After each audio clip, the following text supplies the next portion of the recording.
Sir पहले तो thank you, आपने एक बहुत अच्छा हमें ओवरव्यू दिया है कि स्टूडेंट्स के पास एकेडमिया के अलावा और भी बहुत सारी अपॉर्चुनिटीज़ हैं। सर उससे पहले सर इमरान अनवर साहब ने भी और फिर आपने भी जिक्र किया कि बहुत सारे सवालात जो हैं वो चैट जीपीटी से पूछें। सर चैट जीपीटी जो है वो पाकिस्तान के लोगों की मेंटेलिटी से वाकिफ नहीं है, यहाँ की ग्राउंड रियलिटी से वाकिफ नहीं है। अगर हम फर्ज करें फाइनेंशियल इंस्टीट्यूशंस की या स्टॉक मार्केट की, तो यहाँ पर एक मिथ पाई जाती है कि स्टॉक मार्केट एक जुआ खाना है। यहाँ पे कुछ मार्केट ड्राइवर्स हैं, जैसे इंश्योरेंस वाले हो गए या म्यूचुअल फंड्स हो गए। ये अपनी मर्जी से आर्टिफिशली KSE 100 को ऊपर ले जाते हैं या नीचे ले आते हैं। तो जब तक लोगों के दिल से ये डर नहीं निकलेगा, तो लोग इसमें अपना कैरियर तलाश ही नहीं करते। और ना ही पेरेंट्स बच्चों को सजेस्ट करते हैं कि आप इस चीज में जाके अपना कैरियर तलाश करें।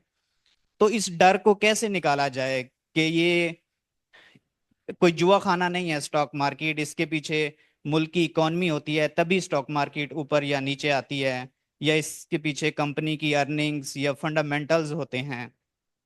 तो इस डर को लोगों में से कैसे निकाला जाए? देखिए, लालचियों के शहर में ना ठग भूखे नहीं मरते होते। तो पाकिस्तानी सोसाइटी का ना जो वो लोग देख लेते हैं कि कौन सा मंजन बिकता है, तो वो मंजन बेचने वाले हैं। अब हम जो अकदीमिया के लोग हैं, हम तो अपनी बात कर सकते हैं। मैंने तो बता दिया कि ये रिटर्न्स की एस्टिमेशन को देखते हैं हम, और हम वोलेटिलिटी को देखते हैं। साथ ही मैंने ये भी बोल दिया कि जो टाइम वैल्यू ऑफ मनी है, टाइम वैल्यू ऑफ मनी का कॉन्सेप्ट पूरे का पूरा ज्योमेट्रिक सीक्वेंस और सीरीज पे खड़ा है। जो मैथ के पाकिस्तान में बल्क में लोग मौजूद हैं, वो ये सारी बातों का खुद कुछ किताबें पढ़ लें, कुछ और पीछा कर लें। रह गया चैट जीपीटी। तो हमें चैट जीपीटी को ब्लाइंडली यूज तो कभी करना ही नहीं है।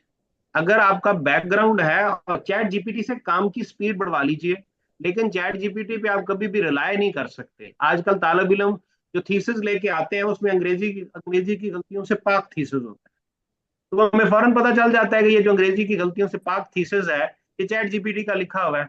एग्जामिनर थोड़ी देर में पकड़ लेता है कि भाई ने चैट जीपीटी से लिखा हुआ है। अनलेस के एग्जामिनर कॉम्प्रोमाइज करे, तालब इलम स्ट्रगल करता है। तो तालब इलम को भी ये सीखना सोचना है कि उसके सीखने के स्टैंडर्ड्स बढ़ गए हुए, नीचे नहीं आए। Chat GPT is a sport.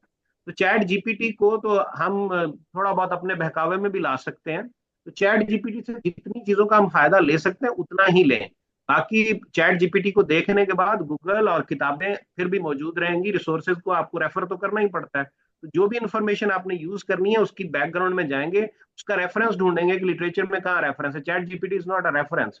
Society ने आहिस्ता आहिस्ता बदलना है डॉक्टर साहब। आपकी सोसाइटी ने अगर ठीक से प्लान किया होता, तो पेंशन खत्म ना करनी पड़ती। मैं एक स्टेटमेंट दे रहा हूँ, जाके यंग लोग वेरीफाई करेंगे। अगर कोई भी नौजवान 27-28 साल की उम्र में किसी रोजगार को ज्वाइन करता है, और वो 10,000 रुपया महाना किसी अच्छी जगह पे इन्वेस्ट करता है, और उसके ऊपर उसको 7 से 10% का रिटर्न आता है, तो अगर वो 32-33 साल सर्व करता है, तो वो तकरीबन 6 से 7 करोड़ रुपया सरकार को देता है।